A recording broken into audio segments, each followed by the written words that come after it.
For our garlic refrigerator pickles, ito lang yung mga kakailanganin natin.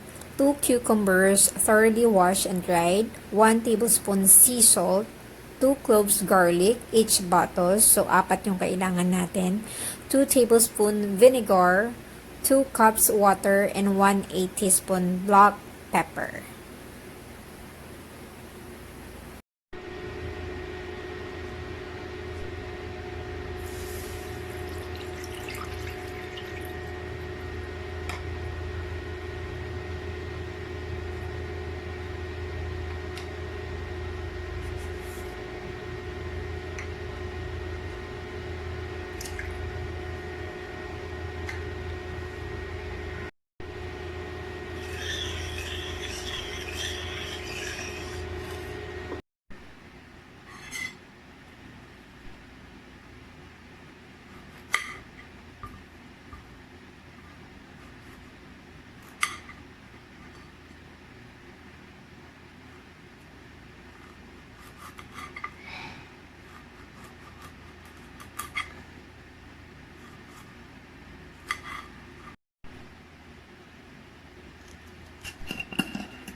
So, after 3 days, ito na yung pickles natin, guys.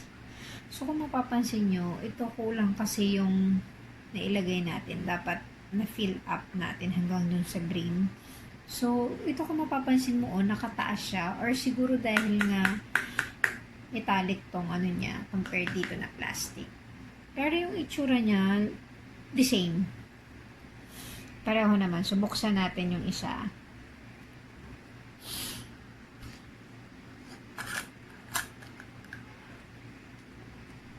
Tikman natin.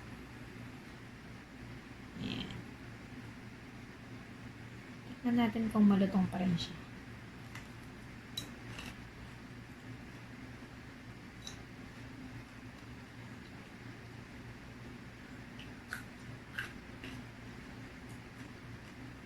Masarap. Maasim. Para talaga siyang atsara.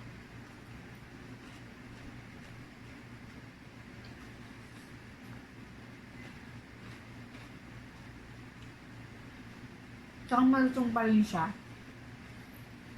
Masarap, parang ang sarap niyang papakin. Healthy kasi pagka ginagawa siyang pickles eh. Tapos ito,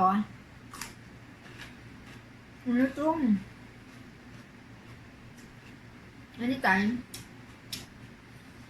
pwede mong isama sa karne na kakainin mo, sa itlog na nilaga.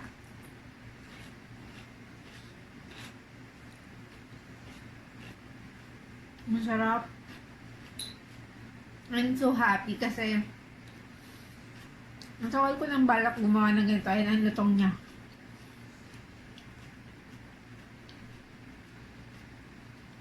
Ang tagal ko ng balak gumawa ng ganito guys kasi pag bumibili ako ng pipino, ang nangyayari minsan nabubulok na lang siya sa ref pag hindi mo siya kaagad na ubos. So in this way, alam mo na pwede mo talaga siyang balik-balikan. Tikman natin tong isa. Ayan o, malutong din siya o. Katutusok ko pa lang ng ano. Malutong pa rin siya. This is so nice.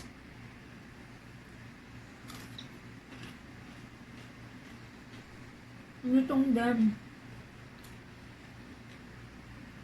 Tapos ito, sure tayo na wala tayong nilagyan na asukal, pero matamis-tamis siya. Matamis-tamis.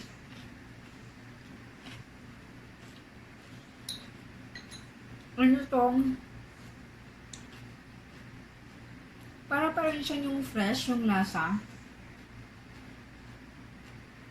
Pero manamis-namis.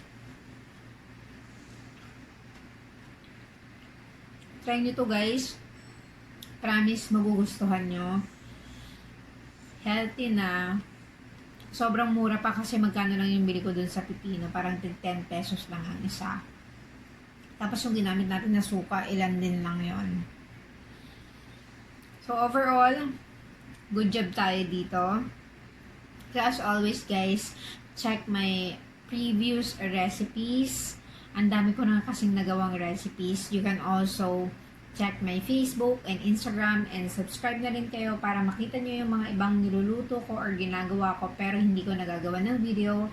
And as always, don't forget to share, like, and subscribe and click on the notification bell para ma-notify kayo kung may bago akong upload kasi nga napakadalas kong mag-upload dahil almost everyday gusto ko iba yung kinakain ko sa keto para hindi ako ma-bored kasi baka dumating din yung time na puro or pare-pareho yung kinakain mo. There's a time lalo na parang gusto mong kumain ng non-keto food. So in this way, nai-enjoy mo na yung food mo, nag-stay ka pa rin ng keto at healthy pa rin yung mga food na kinakain mo. Thank you so much for watching and see you next. Bye!